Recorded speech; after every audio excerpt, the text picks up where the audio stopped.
iPads have a general problem which frankly no one wants to admit, which is that apart from being a device for creators like designers, sketchers and that sort of people, no one clearly knows who the iPad is really for.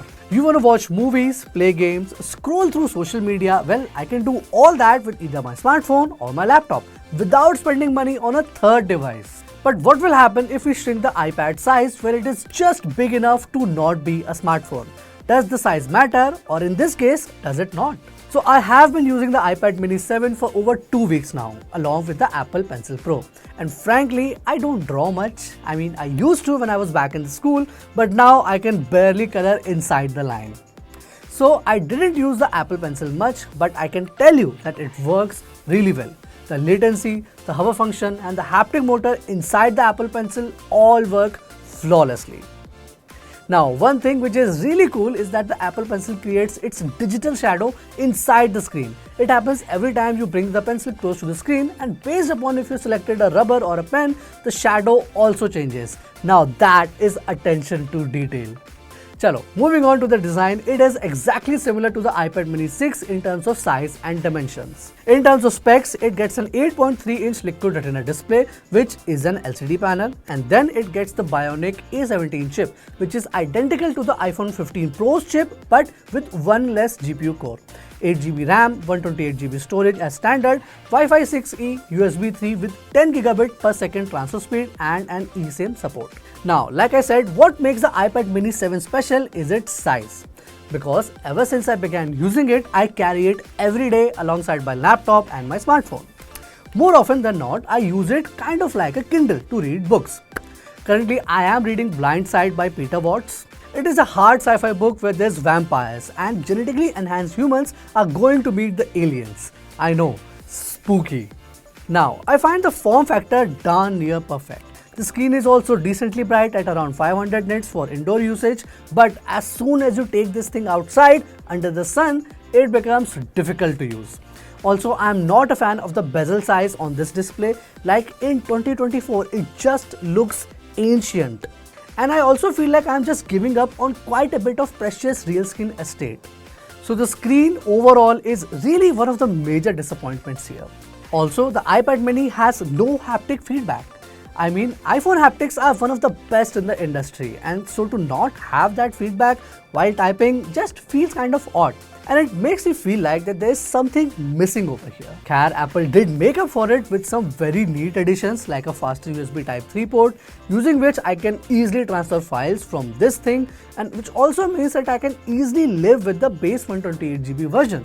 Because just for Rs 10,000 I can buy an external SSD, and with that all my storage related problems are solved. Now, we also have 8GB RAM and Apple Intelligence, so the usual features like notification summary, summary of text and others are also here.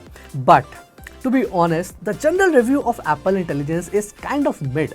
And if you don't believe me, here's our smartphone expert Dhriti. Apple's approach to integrating AI in India has been pretty underwhelming, marked by a trickle-down strategy that killed the hype before it even began. Features like the AI-powered erase tool feel rudimentary when stacked against Google's Magic Eraser or Samsung's Object Remover, which are way more precise. The notification summary, another key AI-driven feature, often jumbles basic information, making it more frustrating than helpful. While recent additions like Visual Intelligence showcase some promise, they still lag behind the innovative AI ecosystems of Google and Samsung. Overall, Apple's AI implementation feels half-baked and underperforming in a competitive market. But the saving grace of the iPad is its performance, be it in gaming, creative workflows or anything else. It is simply awesome. In Geekbench 6, it decimated the OnePlus Pad 2 and also leaves the Galaxy S10 Ultra behind. So the performance is clearly not an issue, and I saw the same thing while running games. Here we are running the Genshin Impact, and at the highest possible settings, we are still getting 60 FPS consistently. Lastly, we also have the COD Mobile, and the iPad mini is very easily running it at highest graphics without any frame drops or issues. I also use the iPad mini as a notepad to record data like a digital notepad, and I can tell you that its small size really comes in handy. And it's also an excellent note-taking machine, to be honest. And one surprising use of this iPad mini can also be as a small and portable teleprompter. In terms of battery life though, the new iPad mini lasted around 9 hours 42 minutes in web browsing and around 9 hours during a video playback test. So the battery is good enough. However, consuming media on this is a bittersweet experience. The speakers are nice, but the screen not being an OLED is a big downside here. And here's how the whole experience comes together while watching any movie or video. The 120Hz display is smoother and better compared to the 60Hz. And moreover, 60Hz makes typing on this phone absolutely terrible. But if you want to explore the full potential of the iPad mini, simply connect it with a Thunderbolt cable, pair a USB Type-C mouse and a keyboard, and then you can use it like a Mac. And although there is some limited functionality here because you cannot install third-party apps and there's some limitations with the file system as well, but pretty much if you want a computer out of your iPad, it is just right there. Like, I will tell you what I was and wasn't able to do with this thing. So firstly, I was able to download apps and use them from the App Store, and now this includes all the productivity stuff like Google Docs, Sheets, and also a lot of games as well. I was also able to use Safari and do stuff like sending email, downloading images, PDFs and other files, and I was also able to edit videos as well. The only thing I wasn't able to do was download and install third-party apps, which is kind of expected with Apple devices like this one. So, overall, the iPad is a fantastic little device. It is portable enough to be used as a Kindle. It is powerful enough to be used as a whole computer and play games. But the media consumption on this thing remains slightly subpar, primarily because of the LCD display.